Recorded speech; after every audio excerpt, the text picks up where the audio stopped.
app. Uy, nabiktima ka na ba ng fake news sa panahon ng digital media? Learn how to spot fake news. Check the source. Kung di legit, dapat magduda. Check the purpose. Informative or troll post at clickbait lang. Check the ownership. Mapagkakatiwalaan ba ang pinagkukuhanan nito? Check the time and date. Baka naman outdated na yung news na yan, ha? SPOT. Together, let's spot fake news. Tiyakin ang katotohanan, fake news ay labanan. A friendly message from PCO, DepEd, CHED, DSWD, DILG, PBS at Radyo Pilipinas. Time to celebrate kulturang Pinoy. Tradisyon, musika, sining, literatura at iba pa. Anything and everything fun and Filipino. Ito ang Pinoy Kultura.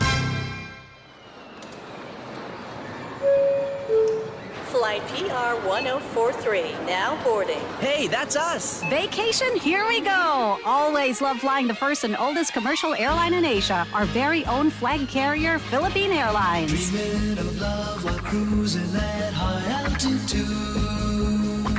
Did you know this track was specifically made for Philippine Airlines back in the 70s? Composed by Jose Marichan and arranged by Ryan Cayabyab. Closer to heaven, we're 30,000 feet.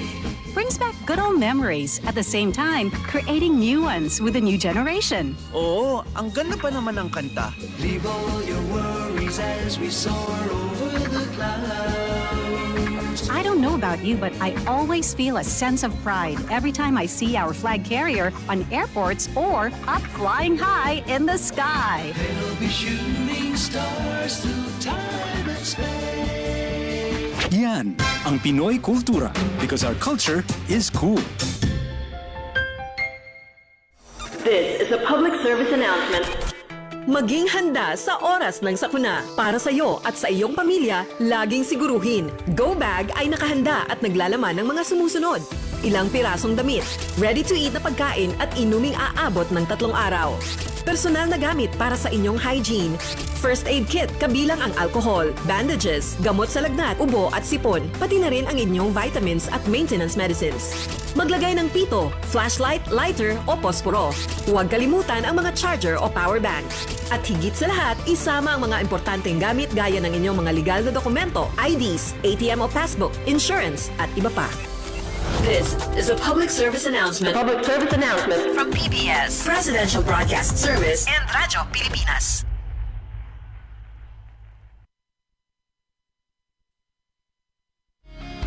Garantisadong solusyon at aksyon ang handog sa iyo ng Bagong Pilipinas Presidential Action Center. Sundin lang ang mga sumusunod para makakuha ng appointment. Para sa wala pang eGov.ph app account, panoorin ang video para malaman kung paano gumawa ng account. Kung meron ng account sa eGov.ph app, mag-login dito. Saka hanapin ang online registration tab para sa Bagong Pilipinas Presidential Action Center. Pindutin ito para makita ang available na government services. Piliin ang serbisyo na iyong kailangan mula sa listahan. I-upload ang requirements ng serbisyong kailangan mo. Pumili ng petsa at oras kung kailan nais pumunta sa Bagong Pilipinas Presidential Action Center. I-submit na ang iyong application at bigyan ng pagkakataon na ma-review ang iyong isinumiting requirements. Hintayin ang QR code para sa kumpirmasyon ng iyong schedule. Makakatanggap ka ng text message para malaman kung naaprubahan ito. Sakaling hindi ito maaprubahan, makakatanggap ka rin ng text message para ipaalam ang kulang na requirements sa kasubukang mag-register ulit. Kung nakatanggap na ng kumpirmasyon, maaari nang pumunta sa Bagong Pilipinas Presidential Action Center sa napiling schedule, dala ang QR code at ang mga isinumiteng requirements. Huwag kalimutang dumating sa itinakdang araw at oras ng iyong appointment. Pinapaalala rin na siguruhing may kumpirmadong schedule bago pumunta sa Bagong Pilipinas Presidential Action Center para maiwasang magpabalik-balik. Simple at user-friendly ang pagpapa-appointment dito, kaya wag nang mangamba dahil sa Bagong Pilipinas Presidential Action Center, tulong ay abot kamay na. Good morning, Eastern Visaya.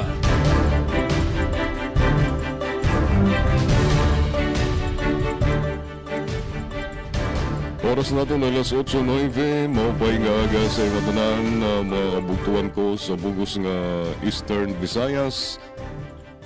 At dinakitluwat pan Miyerkules nga edisyon sa programa Good Morning EV para yan nga pizza 14 sa bulan sa Enero tuig 2026.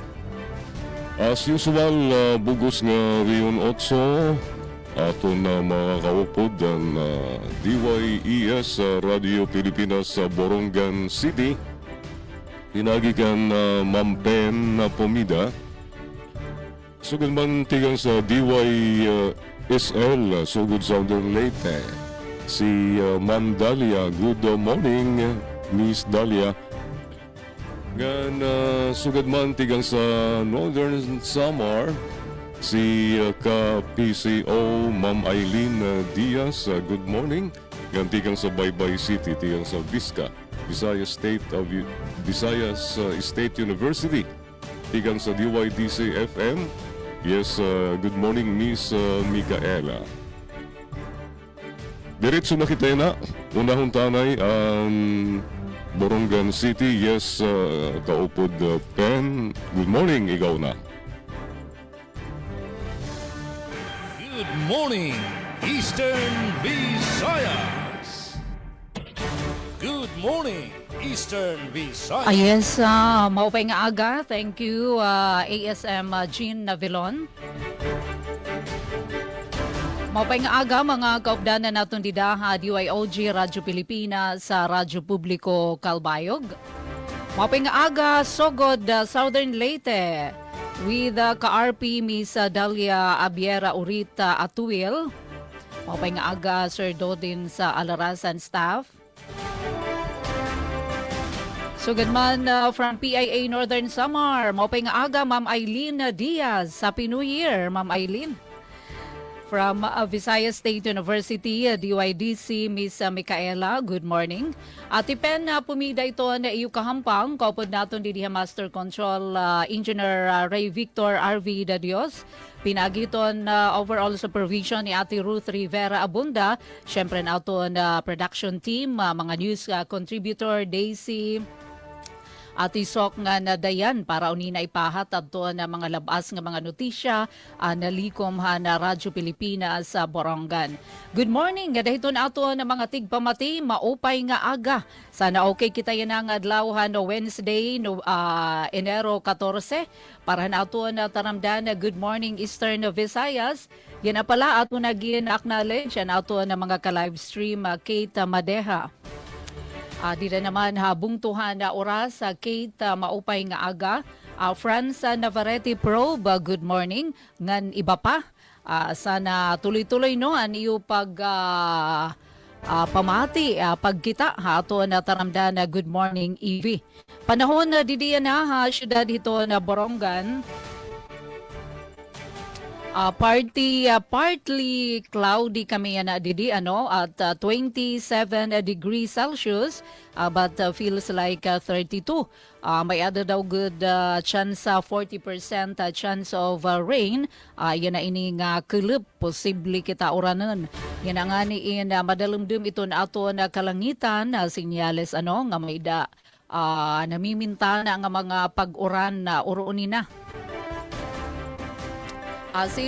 Salit diri magkumpiyansa pagdarahin na payong para naman pananggahito na uran. Diri pagudtal nga nagpapakita Mr. Sun pero nag-e-effort nga makasirak ay yan nga aga. Para naman hiton ato na kuryente adihin na paabiso hiton Isamelco an ato na lokal nga kooperatiba. Parinang adlawhan na Miyerkules, Enero 14, may dahira didi pasked power interruption. Maupay nga aga din ato na barangay Bugas Sitio Bukhason. Yan pala pakakabati may ngayon Sitio Bukhason barangay Bugas. Din ato na syudad na Borongan. Tulo ini nga mga lugar, affected nga mga lugar, matikang iton interruption, power interruption. Alas 10 yan ang aga, tubtub, alas 4 yan ang kulop. Medyo maihaiha no ito na brownout ha barangay Lunang, San Julian, ngadto ha barangay Kasuroy, habungtuhan na San Julian. May dahini parihab na C1 na structure kadan na isamel ko inhiya anong pa-brownout. Pagtagatubig naman, waray man abiso para kautod ito na serbisyo hadto na Borongan Water District. Ada mga salamat gadakan Dr. Felix Afable ito na management na Borongan Water District. Komunikasyon okay man daman sugad ito na Pasi Orden dinhi ato na bugos nga probinsya han Sinirangan, Samar. Padayon gihapon ito na panawagan ito na DTI Eastern Samar nga dahito na mga negosyante nga magparehistro sugad man adto na mga nagtatag-iya na negosyo nga i-renew kung pananglitan na nag-expire na adto na iyo naman na business name. Alright, so dito na pagalanganon pa ipahata na adto na mga dagko nga mga laray uluhan. Mga notisya para yan ang adlaw na Miyerkules, nalikom na DYS News Team, resultahan na Eco Warriors Festival of Lights, sulat, igin pagawas na, swing ride, champion na pasundayag. Samtang Maslog Municipal Police Station naglunsad hin Project iSafe Road para malikayan adto na disgrasya kalsada. Pag-abri hadton Infirmary Hospital na syudad na Borongan na didilatar. Tumudini hadton na problema ha transformer han kuryente. Amid hadton na iginpahamtang ni Acting City Mayor Chusongko. Samtang 52 milyones pesos nga business taxes nalikom hiniha na tuig 2025. Ginalauman nga malalabuan pa ini. Yan na naman nga tuig 2026. Amini adto na mga laray uluhan mga dagkeng nga mga sumat kanay detali aton ilalatag dinila aton na taramdan. Good morning, Eastern Visayas. Thank you so much sa kaupod Pen. Nga naman kita sa Sugod Southern Leyte. Yes, Ma'am Dalia, good morning. Ikaw na. Good morning, Eastern Visayas.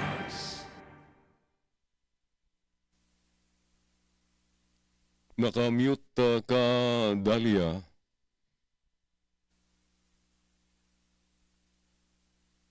Try again.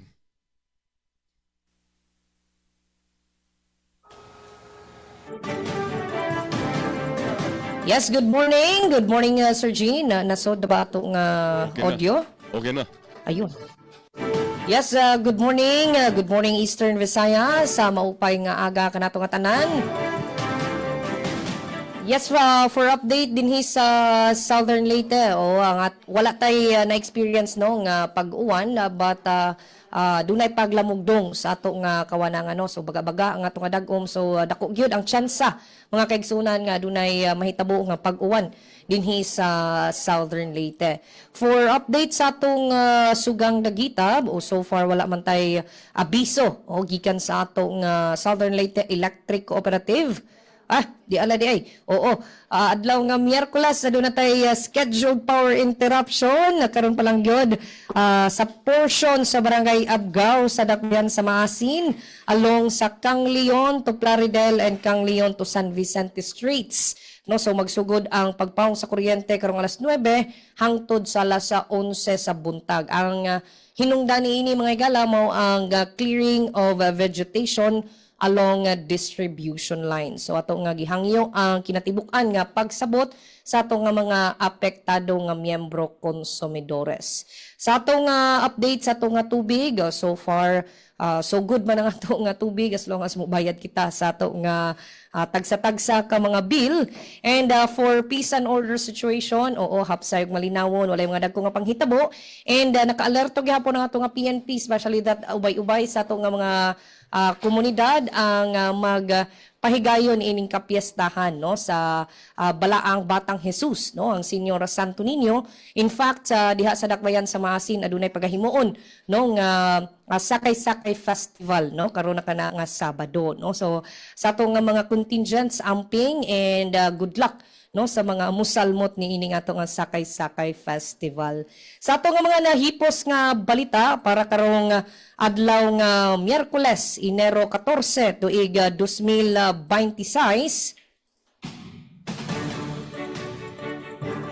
DOST Secretary gikatakdang bisitahon ang Tissue Culture Laboratory sa SLSU Hinunangan. Southern Leyte gipang hambog ang world-class dive destination niini sa Paris, France. LGU San Juan nagahinog bagong sakyanan nalang sa mga PWD. O First Southern Leyte Provincial Mobile Force Company ni salmot sa gipahigayong coordination meeting sa RSPC. Yes, sa ngalan sa tunga Station Manager, Sir Dindo Alaraz, kininyong alagad sa kahanginan, Dalio Ritatwil. Kauban nato diay sa Master Control, Kuya Rito Cabales. Oy, let me welcome dino sa atong bagong salang sa atong Good Morning Eastern Visayas from DYDC, Ma'am Mikay Gongora. Good morning, Madam. And good morning, Eastern Visayas. Good morning, Eastern Visayas. Daghang salamat kauban Dalia, Sogod Southern Leyte, DYSL Radio Pilipinas Sogod. Nga naman kita sa Baybay City, Leyte. Yes, Miss Micaela of Visca, DC FM. Good morning, Miss Micaela. Good morning, Eastern Visayas. Yes, good morning. Daghan kayong salamat sa itong mga suking tigpaminaw and of course sa itong partner stations, Radio Pilipinas Sugod, Radio Pilipinas Borongan, Calbayog, and the Philippine Information Agency. Once again, good morning. Mayong buntag, Visayas State University. Mayong buntag, Baybay City Leyte. O sa bisan asang dapit diin abot ang atong pagsibya karon sa atong mga nagpaminaw o nag-watch live ning atong tulumanon. Good morning Eastern Visayas. Maayong pagpaminaw, maayong buntag kaninyong tanan. Sa ngalan sa mong station manager Dr. Cristina Gabrilio, radio engineer Sean Villa Gonzalo, kini si Micaela Gongora ang maghatod kininyo sa mga balita, updates ug serbisyo publiko dinhi sa Baybay City Leyte. Okay, mag-uban-uban na usab kita sa lain na pod nga adlaw, no? And alang sa atong weather update, mga higala, base sa gipagawas kaganihang weather advisory, no, sa Pag-asa. So, makasinati karon og moderate rains and thunderstorms, no. In fact, sa pagkakaroon sa atong nahimutangan diri sa VSU Baybay City, lamundong na atong panahon o gano'n na chance nga muulan busa mga higala, kikinahanglan gyud or dapat andam kita pirme magdala gyud og payong proteksyon sa ulan, no. And alang sa atong update sa tubig, adunay gipagawas nga advanced disconnection advisory ang atong Baybay City Water District. Sugod karong adlaw, Enero 14, kutob Enero 16, no. So pahinumduman sa naasoy nga buhatan nga bayran gyud ang mga water bills to avoid disconnection. Diin na pwede sa mubayad through GCash, Land Bank, e-payment portal or any Palawan pawn shop outlets, M-Lolier branches, or bisitahon gyud ang mismong buhatan na Lunes hangtod Biyernes alas 8 kutob alas 5 sa kahapono, no.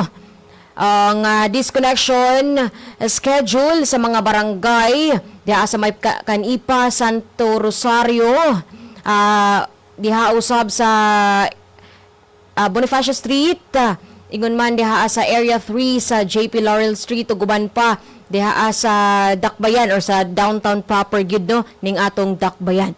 Alang sa atong update sa kuryente, wala may biso, no, wala may gipagawas nga any power interruption sa pagkakaroon apan nagpahinumdum usab ang atong LECO 4. Oo, attention, pre-membership education seminar virtual kini mga higala via Zoom every Tuesday dito sa every Tuesday at 9:30 AM, no, face to face usab diri sa Hilongos every Thursday at 9 AM. Kung diya sa sub-office Baybay every Friday alas 9 ang tak na mga higala sa mga need, no, mo avail aning maong pre-membership seminar, mamahimong bistahon ang Facebook page sa LECO 4 alang sa dugang kasayuran mga higala o alang sa update sa atong peace and order diri sa Dakbayan Oo, sa pagkakaroon wala may major nga mga insidente, no? And ang atong kapulisan padayon sila sa pag-establishar og police assistance desk aron malikayan ang or isip crime prevention measures, no, dinhi sa atong dakbayan sa Baybay under the direct supervision of Police Lieutenant Colonel Dexter Delio, mga higala. Oo, and alang sa atong mga balita nga nakalap karong adlaw, Leco 4 nagpahigay ng IEC activity aron sugdan ang tuig 2026. PNP Baybay nagpagawas og safety tips kung adunay bomb threat o makadudahang mga butang. At ang dugang detalye ning mao mga balita ang tawtawad mga higala dinhi lamang ni atong tulumanon ang Good Morning Eastern Visayas. Daghang salamat DYDC FM kan Miss Micaela sa Visayas State University. Ngado naman kita sa Northern Samar, yes, ka PCO Eileen Diaz, maupay nga aga sa imo. Good morning, Eastern Visayas. Good morning Eastern Visayas. Good morning Sir Chen, Ma'am Pen, Ma'am Dalia, Ma'am Micaela, tungod kay wala nakita dali-dalion ko nila ini madalumduman namon panahon didi sa Norte San Samar from the start from January 1 to yan na nga adlaw kahapon la kami nagkayon sin sudang. Kahapon la sumira an adlaw. Then yan na naliwat madalumdum may tarhog naliwat sin pag uran-uran. So amo itong dida namon panahon. Ako nagsudang kamo last week, kami didi permi kami maoran. So, kami didi ang paborito sa rain. Nga na para naman sana amon pagtaga kuryente, North Milco and in City waray notice of power interruption, pero may on notice of disconnection. San mga burubong to nga bibisitahon pangutod sa ton mga delinkwente, waray maihanaw nga wara bayad-bayad sa era kuryente. Nga na pagtaga Kamurayaw, mamurayaw anamon pamuroko dito sa Norte San Samar, so far mamingaw. Pasalamat kita sa naton mga men in uniform nga padayon nga nagtatalinguha nga mamintinar ang peace and order or pasiorden sa probinsya sa Norte San Samar. Para naman sa namon laray uluhan para sa second part sa naton programa, masubran na pulo kayukot nga pilgrims o mga deboto ang nagduyog sa ika-12 kaanyos nga pagsilibrar sa kapiyastahan ni Nuestro Padre Jesus Nazareno sa Diocese San Catarman. DPWH District Engineer Sansyahan nga distrito sa Norte San Samar nag-aghat sa mga empleyado sin pagiging responsable pagtrabaho sin may integridad. Para sa amon sa PIA Northern Samar, sa ngaran sa namon Regional Head, Rian Arinto, ini sa Eileen Alazon Diaz, para sa sunod naman nga na aton episode. Sa aton sunod nga parte, an aton balita. Back to you, Sir Chin. Mga salamat ka PCO Ma'am Eileen. Kung maadlaw kakulop dito sa iyo sa Northern Samar, ditiluwat sa amon kakulop nga maadlaw, pero yan na. Madorudampog ang kalangitan, yan na dito sa amon sa siyudad sa Kabayog. Kakulop nga adlaw kung umuran na, makusog anunan dito sa Tarangnan ng San Jorge Samar. Pero din sa Kabayog, waray man kakulop umuran. Yan na, posible yan na ang uran tungod kay ginputos ang bawbaw sa kahitasan dito sa Kalbayog sa Dampog. So, para sa ton kaupod ko sa control si Engineer Juven Cardenas ng amon mga OJT, amon Work Immersion Students tikan sa Kalbayog City National High School.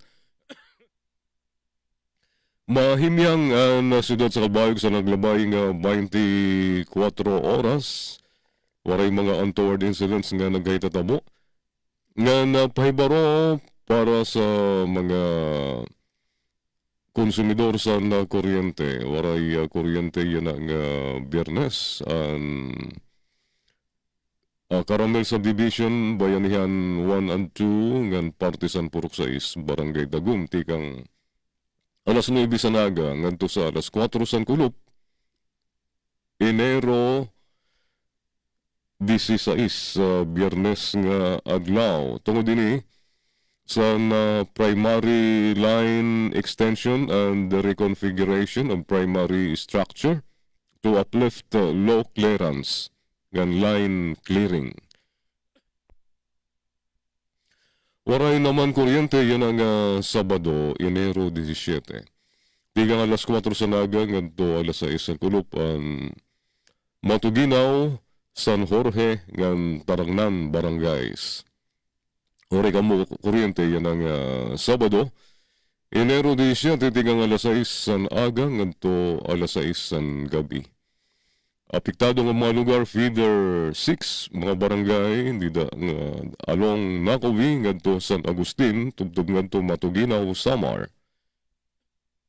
Ugan Feeder 7, munisipalidad sa San Jorge, ng mga barangay sa Tarangnan. Tungod din sa replacement of 69 kV protection equipment.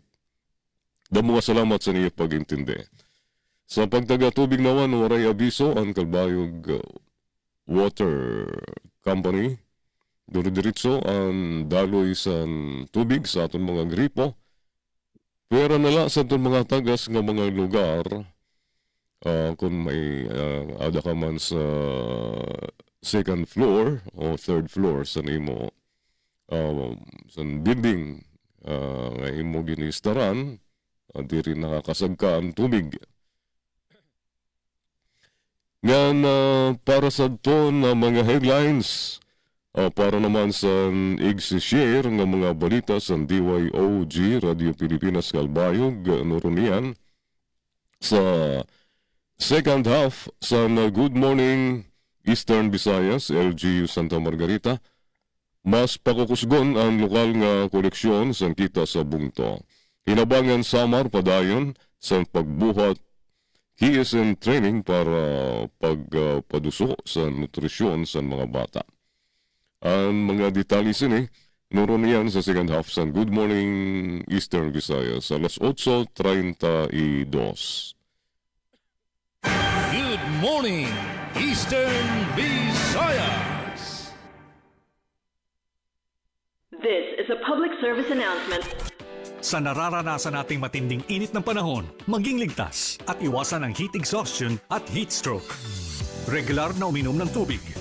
Magsuot ng light-colored, presko at maluluwag na damit. Siguruhing may sapat na ventilasyon ang inyong mga tahanan. Maligo para mapreskohan ang katawan. Basahin na malamig na tubig ang balat kapag nagsimulang makaramdam ng pagkahilo o pag-init ng katawan. Kung maaari, huwag lumabas sa mga oras ng pinakamainit na sikat ng araw, partikular sa pagitan ng alas 11 ng umaga hanggang alas 3 ng hapon. Kung lalabas naman, ay magdala ng payong, pamaypay o minifan, face towel at huwag kalimutan ang inuming tubig. Kapag nakaramdam ng pagkahapo, matinding pagkahilo, panghihina o may kakilalang nawalan ng malay dahil sa init ng panahon, agad na magtungo at humingi ng tulong sa pinakamalapit na health facility sa inyong lugar. This is a public service announcement. From PBS, Presidential Broadcast Service and Radyo Pilipinas. Bagong Pilipinas para sa bawat Pilipino. Bagong Pilipinas is a master plan for genuine development that benefits of all our people. It is a call for transformation. The transformation of our idea of being a Filipino and the transformation of our economy, of governance, of society. Hindi puro salita, pamahalaan ay magsisilbing halimbawa. Sa Bagong Pilipinas, ang pagbabago ay nagsisimula sa pamahalaan. Pagsiservisyo sa publiko, tapat, mapagkakatiwalaan at dekalidad. Huwag nating pahirapan ang taong bayan. Bagkus, suklian ang kanilang tiwala ng magalang na panunungkulan. Sa nagkakaisang gobyerno at mamamayan, malinaw ang payapa at maunlad na bukas. Sa Bagong Pilipinas, may pag-asa ang lahat. Ang pag-asa ng bayan ay nasa ating lahat. Isang mensahe mula sa Presidential Broadcast Service at Radyo Pilipinas. Ngayong panahon ng El Niño, narito ang ilan sa maaari nating gawin para makapagtipid ng tubig. Laging siguruhing sarado at walang tulo ang mga gripo kapag hindi ginagamit. I-check ang mga tubo kung may tagas at ipaayos agad kung mayroon. Imbes na mag-shower, gumamit ng balde at tabo sa pagligo. Gumamit rin ng baso pag nagsisipilyo. Gumamit ng plangganang may sapat na tubig kapag naghuhugas ng mga kaldero, plato at iba pang pinagkainan para maiwasan ang tuloy-tuloy na pagdaloy ng tubig sa gripo. Ipunin ang used water at ito ang gamiting pang-flush sa toilet. I-report agad ang mga makikitang illegal water connections, gayon din ang mga unauthorized na pag-iigib sa mga fire hydrants. Ito ay mga simpleng paraan lamang, ngunit sa ating kooperasyon ay malaking bagay ito upang masigurong sapat ang ating water supply sa lahat ng panahon. Isang paalala mula sa Presidential Broadcast Service at Radyo Pilipinas. Maayong buntag. Maupay nga aga. Good morning, Eastern Visayas. Alright, tigang tana ang ratsada sa natong mga balita tigang sa Borongan City, sa sugod sa Southern Leyte, Baybay City, gan sa Katarman, Northern Samar, gan din sa Calbayog. Unahuntaan, Borongan City, yes, kaupod Pen, ikaw na. Good morning, Eastern Visayas. Na mga salamat, Jean. Adina Kabarangay, siyahan nga notisya. Han Radyo Pilipinas sa Radyo Publiko Borongan. Resultahan Eco Warriors Festival of Lights sa Bungtuan Sulat, igin pagawas na swing ride. Champion han pasundayag. Ang detalye adi ato na pamatian ng report ni Dayan Camplon. Radyo Pilipinas report. Kataliwan ang remarkable nga pagpapakitan creativity, sustainability and environmental responsibility ang lokal nga pamunan han Bungtuan Sulat Eastern Samar. Inigindada sigat mga nagdalgahera na kalabay nga gimbuhat nga Eco Warriors Festival of Lights sa nakalabay nga tuig 2025. Nakuan barangay Kandalakit nga Santo Tomas nga may anchor sa way nga disenyo ang second runner-up ha total score nga 91.25%. Dinhiran mga karawat kantidad 150,000 pesos. Ano first runner-up inakuan barangay Maramara ha disenyo nga Ferris wheel ha total score nga 91.79%. Ngan hiren mga karawat kantidad 200,000 pesos. Championan pasundayagan barangay Baybay ngan San Francisco hayra disenyo nga swing ride. Nga nakakuha ang total score nga 93.47%. Dinhiran mga karawat naman ang kantidad 250,000 pesos. Halo yuton magranggat nga maangyag nga disenyo ano sabi nga festival na nagpapakita hiton testamento. Hiton mahagot nga commitment at LGU ha pagproteher ha kalibungan. Particular na ha waste diversion, reuse nga recycling. Naging malangpusunan pasundayag pinaagihan na pagkakaurusahan mga buhatan han LGU Sulat. Hailarom hito ng pamuno ni Municipal Mayor Honorable Javier Zacate. Din dakaliwat ito ni ira pagpapasalamat nga daha mga participating barangays ha ira aktibo nga pakikisa ngan suporta hanasabi nga aktibidad. Impormasyon na hikay pinaagihan na Sulat LGU. Para Habagong Pilipinas, Dayan Camplon, Radyo Pilipinas, Radyo Publiko, Borongan. Da mga salamat, Dayan Camplon. Good morning, Eastern Visayas. Samtang sa tong update din sa Southern Leyte, DOST Secretary, gikatakdang bisitahon ng Tissue Culture Laboratory sa SLSU Hinunangan. Para sa report, taniya si Aljon Malot. Radyo Pilipinas report. Yes, Aljon. Gikatakdang bisitahon ni Department of Science and Technology o DOST Secretary Renato Solidum ang Southern Leyte State University kung SLSU Hinunangan Campus. Kinialang sa opisyal nga paglusad sa Tissue Culture Laboratory sa tunghaan karong umaabot nga Enero 22. Mahinumduman nga nagtugyan ng DOST pinaagi sa Provincial Science and Technology Office kung PSTO Southern Leyte og 1 million pesos aron pondohan ng mga laboratorio. Tumong niini nga mapausbang ang ekonomikanhong bilis sa lokal nga mga produkto sa agrikultura pinaagi sa siyensya ug teknolohiya. Gilantaw nga ang maong proyekto makatampo sa regional ug nasudnon nga paningkamot sa pagpalambo sa crop production, pagkonserba sa plant genetic resources ug malungtaron nga mga pamaagi sa agrikultura. Balita gikan sa SLSU Hinunangan para sa Bagong Pilipinas, Aljon Malot, Radyo Pilipinas, Radyo Publiko. Daghang salamat sa imong report, Sir Aljon Malot. Good morning, Eastern Visayas. Yes, mayong buntag sa makausapa. Ginigapon si Micaela Gongora. Nagsibya live din sa Visca alang sa Good Morning Eastern Visayas ug para sa detalye sa atong balita karong adlaw. Leco 4 nagpahigay ng IEC activity aron sugdan ang tuig 2026. Ani ang detalye sa report ni Glory Kayunda. Nagpahigayon ang Leyte Electric Cooperative 4 kon Leco 4 og Information, Education o Communication kon IEC activity aron ipahibalo ang mga plano ug prioridad sa kooperatiba alang sa tuig 2026. Gipanguluhan ni Acting General Manager Brenda Flores Ampolitod ang maong kalihukan, diin iyang gipasiugda ang kahinungdanon sa pagkahiusa, pagkatinaw sa tumong ug pagkahiangay sa tibuok organisasyon sa pagsugod sa tuig. Gidiskusyon sa maong aktibidad ang mga nag-unang hilisgutan sama sa franchise renewal, pagtukod sa 20 MVA substation sa Baybay, electrification ug pagpaayo sa mga linya sa kuryente, pagpalambo sa serbisyo sa mga konsumidor ug pagpaligon sa MCO, pagpalambo sa kahana sa mga empleyado pinagi sa trainings ug paghatag bilis sa kaayuhan ug kaluwasan sa mga kawani. Pinagi niini nga IEC activity misulod ang Leco 4 sa 2026 nga adunay klarong direksyon ug ligon nga panaghiusa, andam nga magpadayon sa paghatag og mas maayong serbisyo sa tanang konsumidor. Gikan sa VSU DYDC-FM, Glody Kayunda. Good morning, Eastern Visayas. Daghang salamat Glory Kayunda. Good morning, Eastern Visayas. Sa luyusan makusog ng oran, umabot sobra na pulo kayukot lagi hapon, ang nagduyog, nagbaktas, nagposisyon, didaas na traslasyon, sa pagsalin orog sa kapistahan ni Nuestro Padre Jesus Nazareno sa Diocese San Catarman.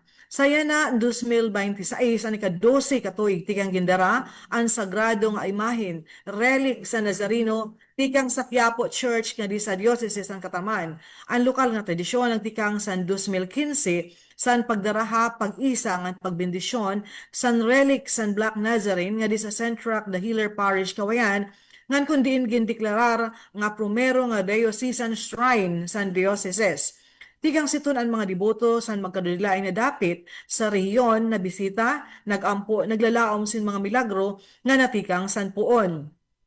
Tikang san katindog sa shrine, ang mga deboto diri na napakadtos ng Quiapo sa Manila, diri na napartisipar sa traslasyon nga mao nga sa kada tuig na tigdamo ang tawo nga naduyog ang lokal nga pag-obserbar igen rekonisar sa Quiapo Church, masiguro nga admisyon sa Black Nazarene may pasamwak nga lumabot sa mga kamot gan kasing-kasing sa kada tagsa dihan sa dapit sa riyon.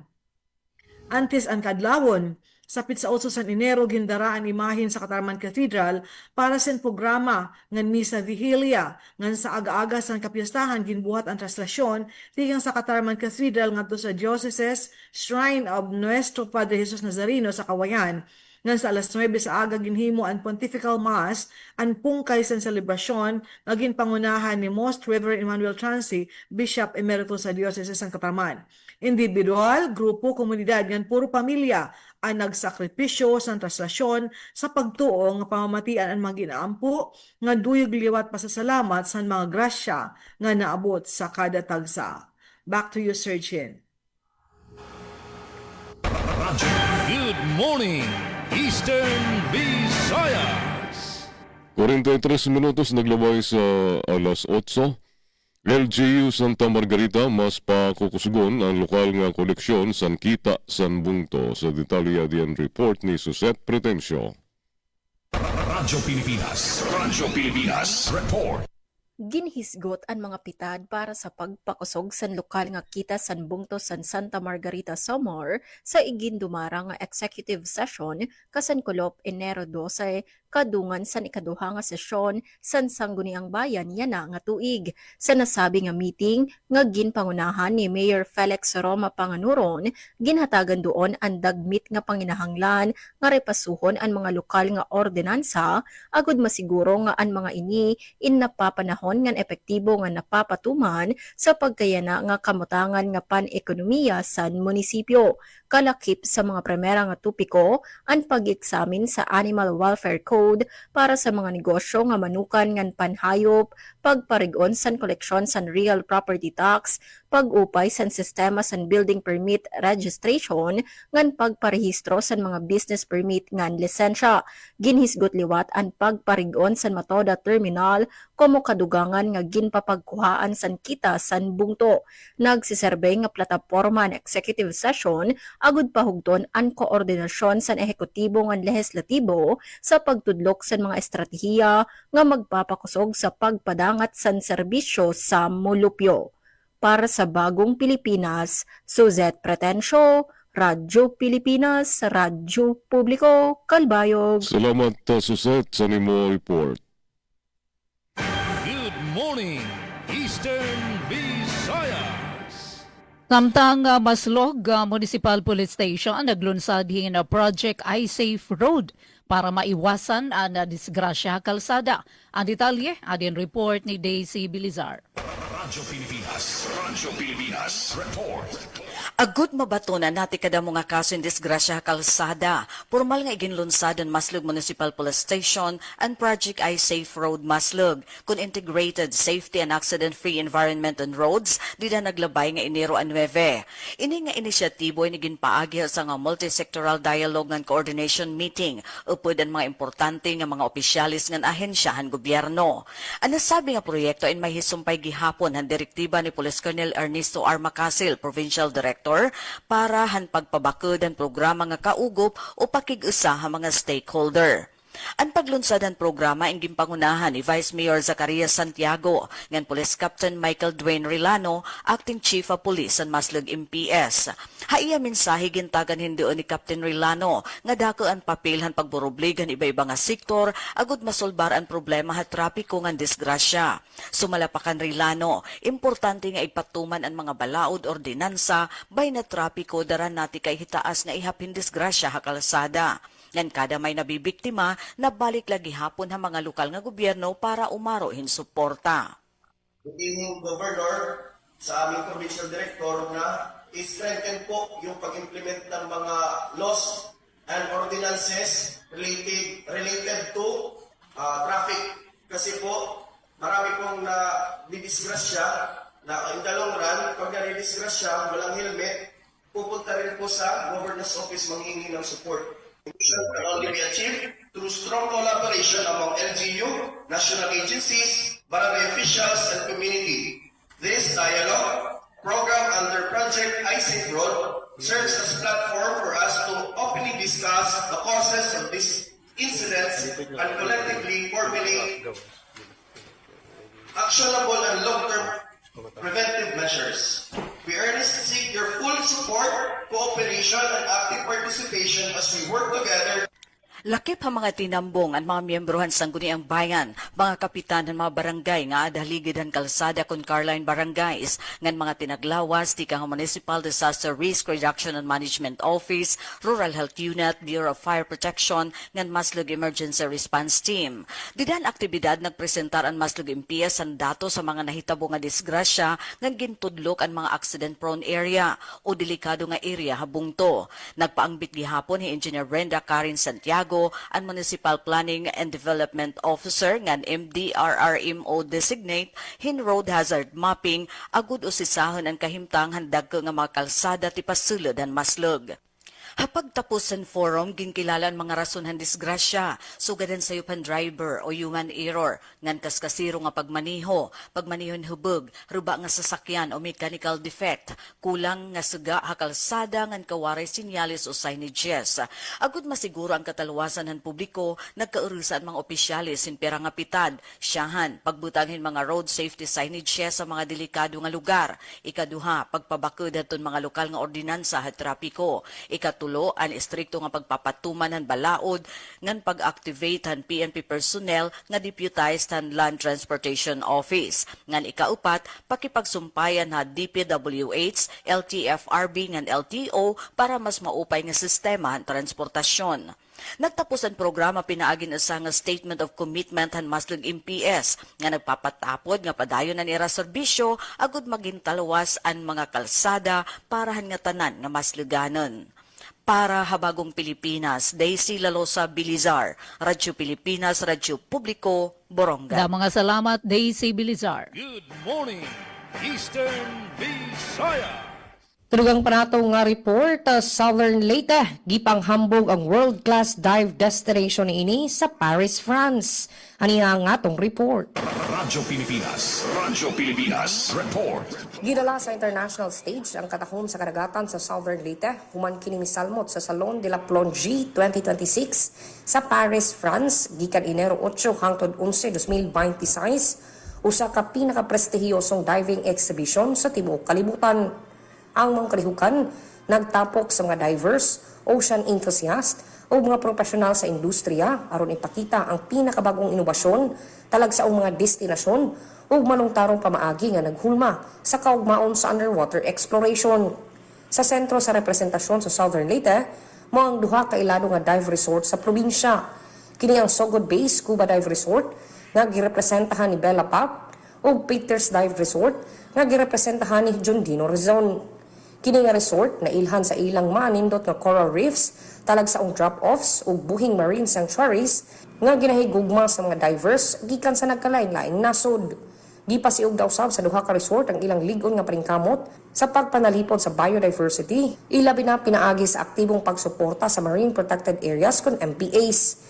Pinaagi niini ang mga bisita dili lamang makasinati sa kanindot sa ilawom sa dagat, kundi dili mahimong kabahin usab sa pagpanalipod ini alang sa umaabot ng mga henerasyon. Sa inhiunsang paningkamot sa mga local dive operators na pamatud-an pag-usab ng Southern Leyte, usa ka hidden gem sa Philippine diving. Pinagi sa mga international exposure, gilauman nga mas mailhan pa sa kalibutan ng Southern Leyte, isip usa sa pinakamaayo ug pinakaluwas nga dive destination sa Pilipinas. Balita gikan sa Southern Leyte, para sa Bagong Pilipinas, Dalia Orita Tuil, Radyo Pilipinas, Radyo Publiko. Sa itong oras, 9 minutos sa dilipab mag-alas 9 sa buntag. Good morning, Eastern Visayas. Samtang PNP Baybay nagpagawas og safety tips kung adunay bomb threat o makadudahang mga butang. Ani ang report, detalye sa report ni Glody Kayunda. Ang Baybay City Police Station kung PNP Baybay nagpahimangno sa publiko bahin sa mga safety tips kung makadawat og bomb threat o makakita og kadudahang butang aron mapadayon ang kaluwasan sa tanan.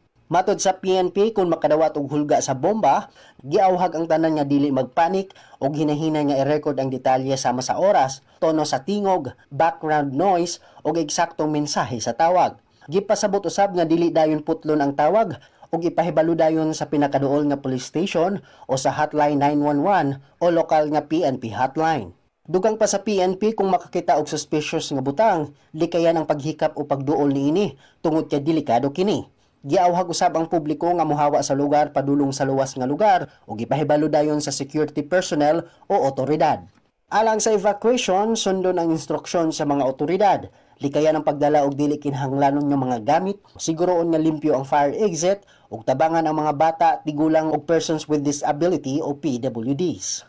Sa kaso human sa bomb incident, giawhag ang publiko nga dili duolon ang suspitsado ug magpabilin sa luwas nga distansya hangtod maabot ang bomb squad. Ang kooperasyon o paghatag sa tanang detalye makatabang sa investigasyon. Ang PNP Baybay nagpahimangno nga ang kahibalo og pagpangandam mao ang yawi sa kaluwasan. Gikan sa VSU DYDC-FM, Glody Kayunda. Good morning, Eastern Visayas. Daghang salamat, Glody Kayunda. Good morning, Eastern Visayas. Sa lain nga sumat, didasan po merong adlaw san pantrabuhan san bag-o nga tuig 2026 durante san flag raising ceremony hugot nga ginaghat san district engineer san DPWH po merong nga distrito san probinsya ang paging responsable pagkasarayo ng padayon nga dedikasyon san serbisyo publiko kumo angkla sa gitutunguyo san buhatan. Dila sa niya mensahe gintagan doon ni District Engineer Alvin Ignacio ang kaimportante sa pagtindog san tama labi na sa mga permanente nga mga empleyado. Umor sa kita sugad niya dugang nga tumutok nga ipakita nga aton ahensya nagpa-practice san accountability. Sa tubangan sa mga magtatrabaho tingang sa section chiefs, unit heads nga to sa mga empleyado, nagpaabot ang district engineer sa iya pasasalamat san kontribusyon nga dedikasyon san kadatagsa nga nakabot ang accomplishments san distrito sa naglabay nga tuig sa luyo san tarhog ngan ayat nga ginaatubang san departamento. Iya lagi pangaro sa mga empleyado nga maging komitido san tagsa-tagsa nga papel nga ginkakaptan magtutok san pagkabot para sa infrastructure development. Maaram ako nga andalan indiri masayon sugad niya pero natapod ako nga sa kooperasyon ngan pagkasarayo nga tanan maghihinga upay.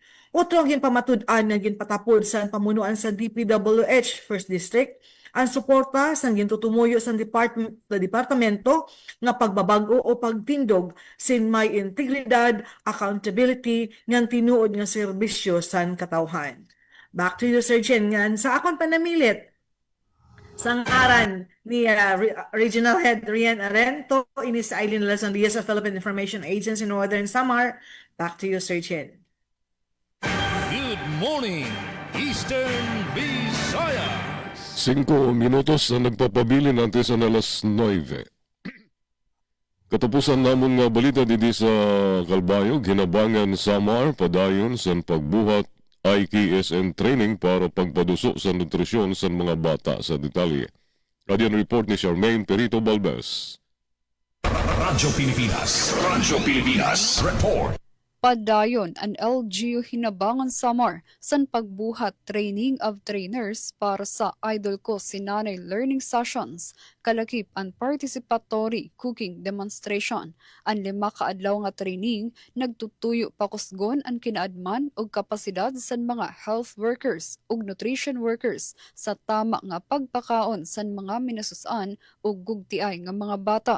Ginponduhan ang aktibidad tikang sa Gender and Development Funds nga ungay sa Municipal Nutrition Action Plan ug Annual Investment Program san Bungto. Ginpangunahan ang training ni Municipal Nutrition Action Officer Jessa Kalutan Maestrado kasugbong ang National Nutrition Council Region 8 como resource person. Lakip sa mga nagpartisipar ang mga barangay nutrition scholars, barangay health workers, ug barangay sanitary inspectors. Ginlalauman nga pinaagi san mga partisipante iglalansar ang programa sa era kada tagsa nga barangay para maabot ang 15 kutob 25 nga eroy ug kababayen-an nga aada sa reproductive age como parte san padayon nga kampanya kontra sa malnutrisyon sa komunidad. Para sa Bagong Pilipinas, Charmaine Perito Balbas, Radyo Pilipinas, Radyo Publiko, Calbayog. Salamat sa sa nimo report.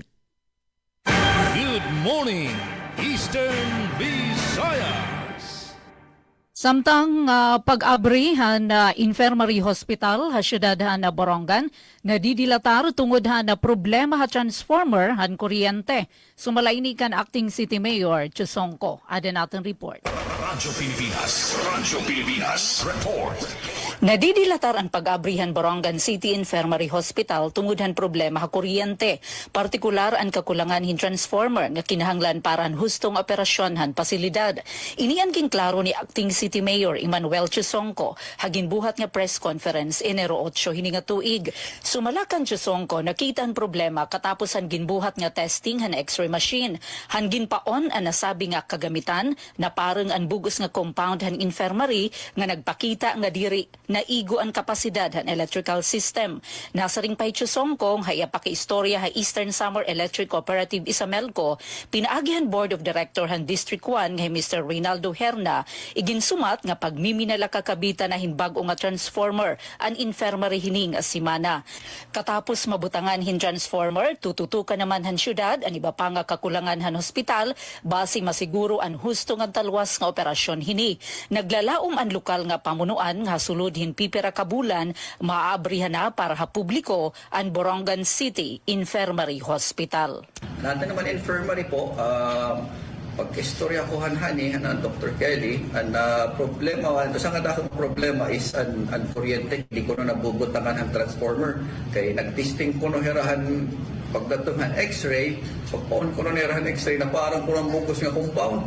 So, as ang problema, ang transformer, nag-istorya naman kami nga Director Herna, era mo ko na pagmimila kapitan, hanya na ako nga week. So abot ko na ato na mag-meeting man ko na tira buwas. So pakingin ano kon pero pag may milabutangan na. So one step at a time. So mabutangan ng ating transformer, makato nakita ko na ano pa natin kulang infirmary kay may dapat mangkuno dito ayuson nira pero ang dakod talaga nga problem mas ang kuryente kay very stable low voltage check nakaon man gud ang x-ray so hopefully by in a few months makaabri na kita. Para habagong Pilipinas, inihi Penelope Pumida, Radyo Pilipinas, Radyo Publiko, Borongan. Good morning, Eastern Visayas. Pero itong oras, 1 minuto na lang sa dili pa alas 9 sa buntag. O, din hinatapos ang atong partisipasyon dito sa Radyo Pilipinang Sogod. Sa kalan sa itong station manager, Sir Dean Dolaras, kininyong alagad sa kahanginan, Dalia Oritatwil. Dagang salamat sa atong mga nagkontribuer sa balita, Sir Aljon Malot. Ngayon man, Ms. Ria Mikate, o dagang salamat sa atong kauban sa Master Control, Kuya Rito Cabales, o Kuya Junan Tegra. Mayong buntag, good morning, Eastern Visayas. Good morning, Eastern Visayas. Yes, daghang salamat sa padayon ninyong pagpaminaw ng atong tulumanon. Good morning, Eastern Visayas. Mao kadto ang mga balita nga nakalap karong adlaw gikan sa VSU DYD sa FM Micaela Gongora alang sa Good Morning, Eastern Visayas. Good morning, Eastern Visayas.